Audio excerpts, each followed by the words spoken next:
नमस्ते दोस्तों, स्वागत है आप सबका धेय टीवी पर। आज हम एक ऐसे विषय पर बात करने वाले हैं जो लाखों स्कूली छात्राओं की जिंदगी में बड़ा बदलाव ला सकता है।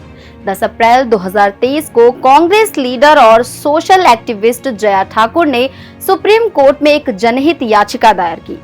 याचिका में केंद्र और राज्य सरकारों से आग्रह किया गया कि कक्षा 6 से 12 तक की छात्राओं को मुफ्त सैनिटरी पैड्स और सभी स्कूलों में लड़कियों के लिए अलग शौचालय की व्यवस्था होनी चाहिए। इस मुद्दे पर सुप्रीम कोर्ट ने गंभीरता से विचार किया और सरकार से इस पर जवाब मांगा। महीनों की चर्चाओं और दस्तावेजी प्रक्रिया के बाद 2 नवंबर 2024 को केंद्रीय स्वास्थ्य मंत्रालय ने इस मांग को पूरा करते हुए मासिक धर्म स्वच्छता नीति को मंजूरी दे दी। अब आप सोच रहे होंगे ये पॉलिसी क्यों जरूरी है। चलिए एक कहानी के रूप में समझते हैं। एक गांव की एक लड़की नेहा जो क्लास 8th में पढ़ती है। नेहा पढ़ाई में बहुत होशियार है, लेकिन जब उसका मासिक धर्म आता है तो स्कूल जाना उसके लिए मुश्किल हो जाता है। टॉयलेट की साफ सफाई न होने के कारण वो उन दिनों में स्कूल नहीं जाती। ऐसी हालत सिर्फ नेहा की नहीं बल्कि लाखों लड़कियों की है।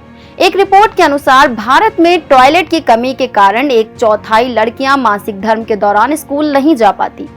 सोचिए कितना बड़ा नुकसान है ये उनकी शिक्षा और आत्मविश्वास का। केंद्र सरकार ने भी इस समस्या को समझा। इस नई नीति का उद्देश्य स्कूली छात्राओं के बीच मासिक धर्म से जुड़ी जागरूकता बढ़ाना है। इसे एक मुख्य धारा की चर्चा बनाना है ताकि मासिक धर्म से जुड़ी हिचकिचाहट दूर हो सके। आंकड़ों की माने तो देश के 97.5% स्कूलों में लड़कियों के लिए अलग शौचालय हैं, लेकिन पूर्वोत्तर राज्यों में अभी भी सुधार की जरूरत है। सरकार ने 10 लाख से ज्यादा स्कूलों में 17.5 लाख लड़कियों के शौचालय बनवाए हैं, जिससे साफ सफाई की स्थिति बेहतर हो सके। साथ ही इस पॉलिसी के तहत ये भी सुनिश्चित किया जाएगा कि सभी छात्राओं को मासिक धर्म स्वच्छता उत्पाद जैसे सैनिटरी पैड्स मुफ्त में मिले। ये पॉलिसी केवल सुविधाएं प्रदान करने तक सीमित नहीं है। इसका लक्ष्य है मासिक धर्म से जुड़े सामाजिक मिथकों और गलत धारणाओं को तोड़ना। एक रिपोर्ट के अनुसार लगभग 50 करोड़ महिलाएं अभी भी मासिक धर्म के दौरान पैड्स का इस्तेमाल नहीं कर पाती। अब इस नई नीति के तहत सरकार जागरूकता अभियानों और स्कूलों में मासिक धर्म से जुड़ी शिक्षा को भी बढ़ावा देगी। इससे लड़कियों में आत्मविश्वास बढ़ेगा और वे बिना झिझक स्कूल जा सकेंगी। दुनिया भर के दूसरे देशों में भी ऐसे प्रयास हुए हैं। जैसे स्कॉटलैंड ने 2020 में period products free provision act पास किया, जिसके तहत स्कूलों और पब्लिक स्पेसेस में लड़कियों के लिए मुफ्त पीरियड प्रोडक्ट्स की सुविधा दी गई।